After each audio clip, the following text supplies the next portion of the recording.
They definitely are. The first two indictments he faced, I think there are a lot of people, even on the more progressive or left side of politics, who said, are these really major issues that we want to go after a former president for? Especially the first case in New York, where it was about business records and the allegation that he paid off a porn star some hush money. And then the second indictment was about classified documents. And another question, is it worth going after a former president for classified document retention policy violations? This indictment, though, is a completely different one altogether. This is one that the entire American public saw live and saw occur, and no one can deny it occurred, and Congress saw it as well. And so this is something that really is a far different indictment than any of the prior issues, legal battles he's had in his long career in the public eye. Yeah. Jack Ryan, who has brought this action, has been criticised for taking too long. Do you think that's the case, and is that going to make it harder to get this case to court before the election cycle is in full swing? Well, it's a question of whether is it politicized? I don't think the Department of Justice really wants this to be politicized, but they can't deny the reality that they are right now looking to prosecute the chief political rival of the sitting U.S. president and the most likely Republican nominee, presidential candidate in 2024. But whether it took too long, I think right now what you're seeing with Jack Smith is he's really trying to play it by the book as much as possible. He's trying to be transparent. He's trying to check every possible box, not leave any issues left open for criticism. There are a number of charges that people wanted the former president to be charged with after January 6th that are not included in this indictment. I think what you're seeing is an indictment. I'm not a lawyer, but what I think you're seeing is an indictment that Jack Smith thought is an open and shut case and a slam dunk, something that really there's not many questions about whether the former president can be charged with these crimes because they're almost undeniable. Yeah, and you can see that when we've seen, audio playing back of him making the most extraordinary accusations of dead people voting and, votes turning up that weren't there to try and promote this notion of a steal. His lawyer is saying it's free speech and political advocacy that is, one of the bedrocks of America. Is that a defence in this case? That is a defense they're going to try to make. I don't know if it will be all that successful because, as we know, free speech is not absolute. And you cannot, as we all heard the case, yell fire in a crowded theater.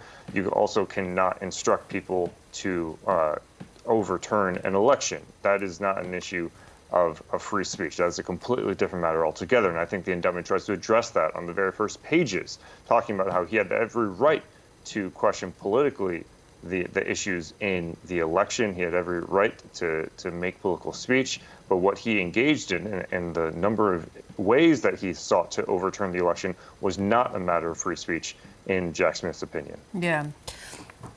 Of course, Donald Trump denies it. He has likened these charges as being akin to Nazi Germany. This stirs up his supporter base and only seems to bring people on board the Trump supporters. It really does. It emboldens the Trump base. But that's the question: is whether does it embolden anyone else? Does it get Democrats on side? Does it get never Trump Republicans on side? And right now, there's no polling data that I've seen that has really shown that. Really, this just energizes his base.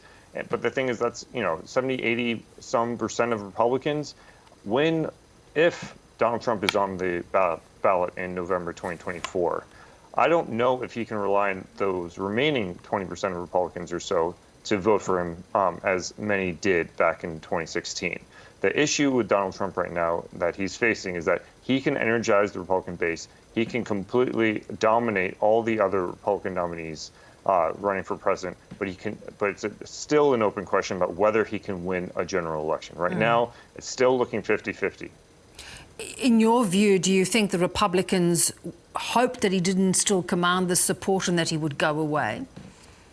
very much so, but they will never say so publicly, because you cannot run for president as a Republican right now and alienate some 70 to 80% of the Republican voting population. You have to somehow win over Trump voters without alienating Trump himself. And that's basically impossible, because if there's anything Trump has proven very good at, it is sniffing political opportunities and sniffing political disloyalties. So he will not go quietly as someone like Ron DeSantis tries to take his voters away from him. Yeah.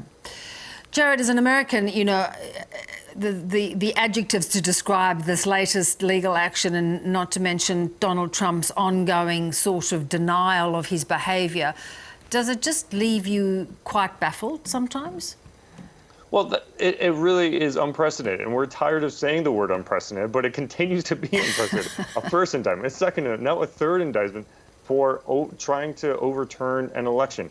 At this point, we're in such an uncharted territory when we've never seen a sitting or former president indicted, let alone 3 times. But also, we've never seen a sitting or former president seek to overturn an election in the way, or allegedly seek to overturn an election in the way that Donald Trump is being charged for doing. So at this point, it is baffling. It's hard to make sense of the pathway forward on this, in the way that a prosecution of a former president can occur when he is, as I said, the chief political rival of the sitting U.S. president. There's no avoiding the political dimensions of this.